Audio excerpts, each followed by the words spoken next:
We all have the same fantasy. You've seen the documentaries. You've seen the articles about the blue zones, Sardinia in Italy, Okinawa in Japan, Nicoya in Costa Rica, Ikigai in Greece, and Loma Linda in California. We see these 100-year-old men and women drinking Cananao wine, laughing with friends until late at night, gardening in the sun, and hiking up mountains without a cane. They look vibrant. They look happy. And we look at our own lives, the commute, the office chair, the stress, the processed food, and we think, if I just moved there, I'd be healthy. It's the olive oil. It's the ocean air. It's the lack of stress. If I could just escape, I'd live forever. But here's the hard, cold truth. You probably aren't moving to a remote Italian village next week. You have a job. You have a family. You have responsibilities. You are living in the modern world. So, does that mean you are doomed to age poorly? Does that mean decline is inevitable just because you don't live on a Mediterranean island? Absolutely not. The secret of the blue zones isn't their geography. It isn't the water. It isn't even the genetic studies show only about 20% of how long you live is dictated by genes. The other 80% is lifestyle. The secret is their environment. And the massive mistake we make is trying to copy their diet while completely ignoring their life. We buy the olive oil, but we eat it alone in our cars. We eat the beans, but we do it while stressed out looking at our phones. I'm Dr. Sight. Today, I'm going to show you how to reverse engineer a blue zone right in your own living room. We are going way beyond the food. I'm going to reveal the 4 lost pillars of longevity natural movement, the Moai, Ikigai, and the 80% rule. I'm going to show you how to hack your habitat so that health becomes the default option, not a chore. We are going to learn how to live like a centenarian without ever packing a suitcase. Before we get to the pillars, we have to understand why most of our attempts to get healthy fail. It comes down to one word: willpower. In the West, we treat health as a discipline problem. We think, if I just tried harder, if I just had more motivation, I would go to the gym. But here's the reality. The world's longest-lived people don't have better willpower than you. A shepherd in the mountains of Sardinia doesn't wake up at 5 a.m. and say, "Ooh, I really need to get my cardio in today." He doesn't count his macros. He doesn't wear a Fitbit. He doesn't have to try to be healthy. His environment makes being healthy inevitable. If he wants to eat, he has to garden. If he wants to see his friend, he has to walk up a hill.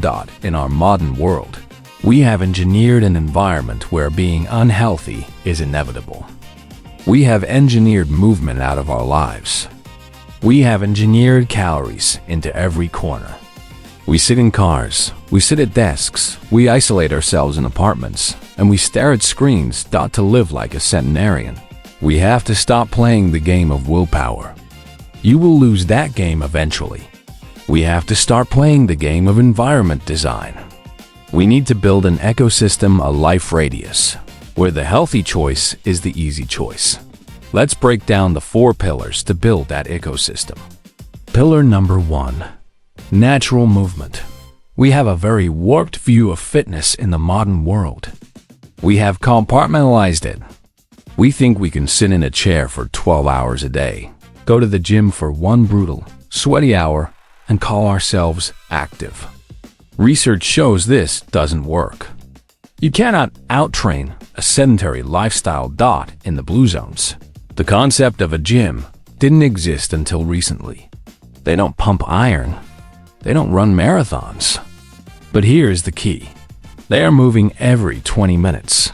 They are constantly nudged into movement. They are kneading bread. They are gardening. They are doing house repairs.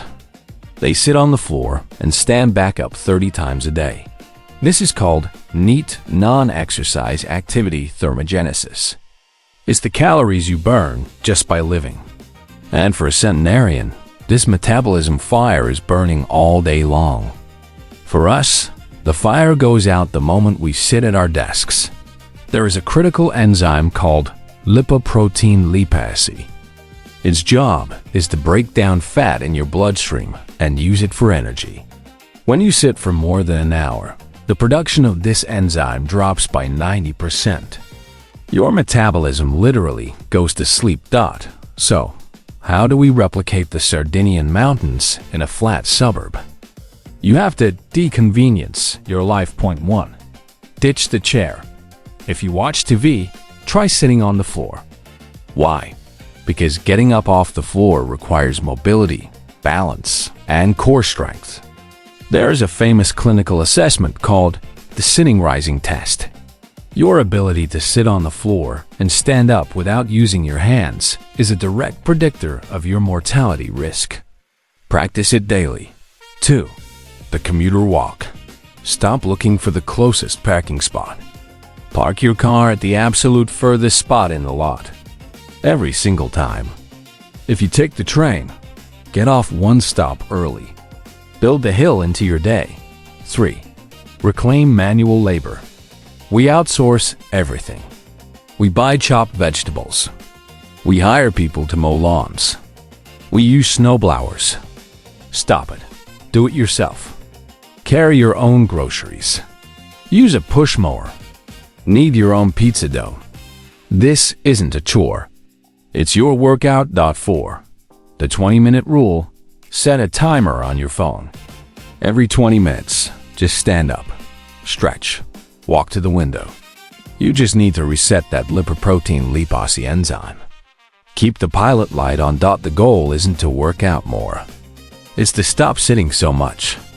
Pillar number 2 is perhaps the most powerful and the most overlooked factor in Western health. The right tribe. We are obsessed with kale, turmeric, and omega-3 salt because they are anti-inflammatory. But did you know that loneliness triggers the same inflammation pathways as physical injury? The U.S. Surgeon General recently declared loneliness an epidemic, stating it carries the same mortality risk as smoking 15 cigarettes a day.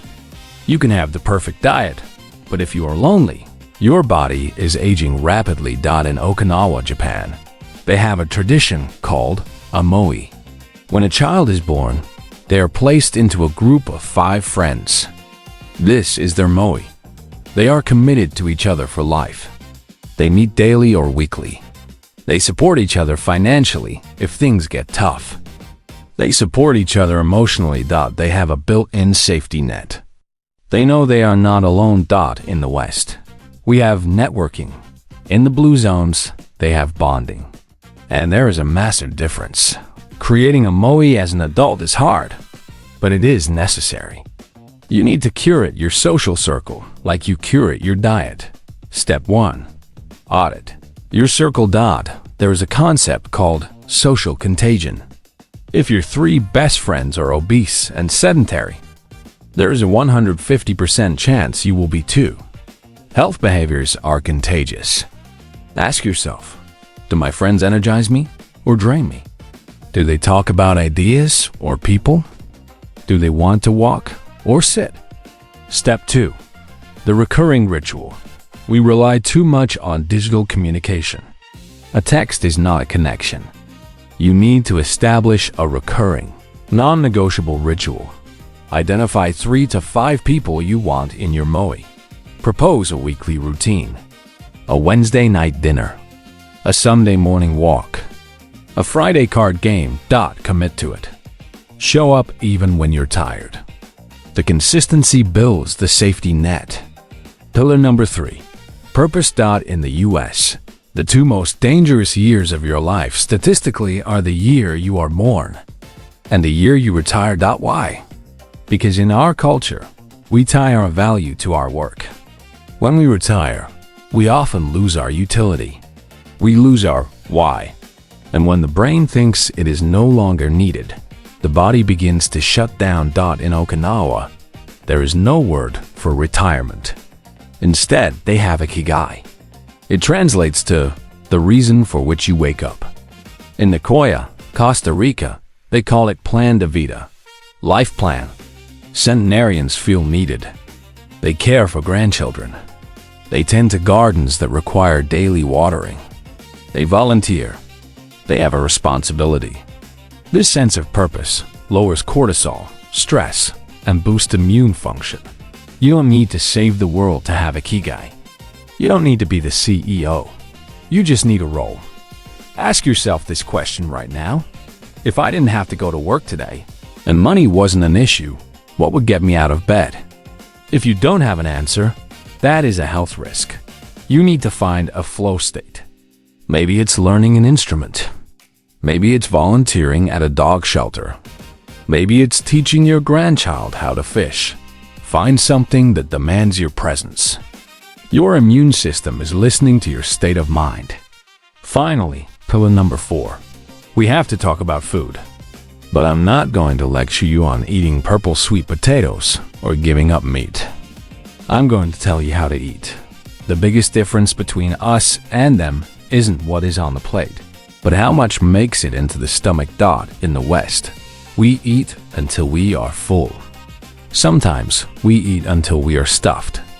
We treat fullness as the goal. In Okinawa, they have a 2,500-year-old Confucian mantra they say before meals. Hara Hachi. It means, eat until you are 80% full. Here is the physiology. There is a significant delay between your stomach and your brain. It takes about 20 minutes for the stretch receptors in your stomach to signal the vagus nerve, and for the hormones leptin and ghrelin to balance out and tell your brain, we are done. By the time you feel 100% full at the table, you have actually overeaten. You've stretched the stomach and spiked your insulin unnecessarily. Centenarians stop eating when they no longer feel hungry, not when they feel full. This slight caloric restriction is one of the only proven ways to extend lifespan in mammals. It reduces oxidative stress and keeps your metabolism flexible. This is the hardest habit to break. But here is the hack. Pre-plate your food. Most of us serve food family style, with big bowls on the table. This encourages seconds and thirds because it's easy. Instead, fill your plate at the stove. Put the leftovers away immediately. Bring your plate to the table. And try this tonight. Serve yourself 20% less than you think you need. Use a smaller plate if you have to. It's an optical illusion that works. Put your fork down between every single bite. Ask yourself, am I still hungry? Or am I just eating because it tastes good? Stop when the hunger pangs are gone, but you could still technically eat more. That gap, that 20% gap, is where longevity lives. I want to add a bonus pillar here because it connects everything. It's called the Downshift. We tend to think Centenarians live stress-free lives. That's a myth. They lose spouses, they have financial worries, they have health issues. They experience stress just like us. The difference is they have daily rituals to shed that stress. They don't let it become chronic inflammation. In Sardinia, they do happy hour. In Ikigai, they take a nap. In Okinawa, they take a moment to remember their ancestors. In Loma Linda, they pray or take a Sabbath walk. In our modern lives, we stay revved up from the moment the alarm goes off until we crash at night. We never downshift. Find your ritual. It could be 15 minutes of meditation. It could be a glass of wine with friends at 5 p.m. The friends part is key. It could be a hot bath. You need a signal that tells your body, the work is done. You are safe. Turn off the cortisol. So, let's look at the formula again. It's not just about geography. You can build this ecosystem right here, right now. Move naturally. Deconvenience your life. Get on the floor. Walk to the store. Build your Moai. Curate a support system that shows up face to face. Prioritize connection over networking. Find your Ikigai. Know why you get out of bed. Find a role where you are needed. Hara Hachi. Eat to 80%. Listen to the quiet signal of satiety, not the loud signal of stuffed. Downshift. Create a daily ritual to release stress. You don't need to move to Sardinia. You can build a blue zone in Chicago, in London, in New York, or wherever you are sitting right now. Longevity isn't the destination you travel to. It's a series of small daily choices to engineer your environment for health. It's about making the healthy choice the unconscious choice. I want to hear from you. I want to know which of these lost pillars is missing from your life. Is it the movement? Are you stuck in a chair all day? Is it the community?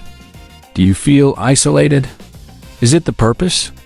Or the 80% rule? Leave a comment below with the one pillar you are going to focus on this week. Let's build our own digital Moai right here in the comments. If this video gave you a new perspective on aging and health, please hit like and subscribe. We're changing the way we age, one habit at a time. I'm Dr. Sight. Be well.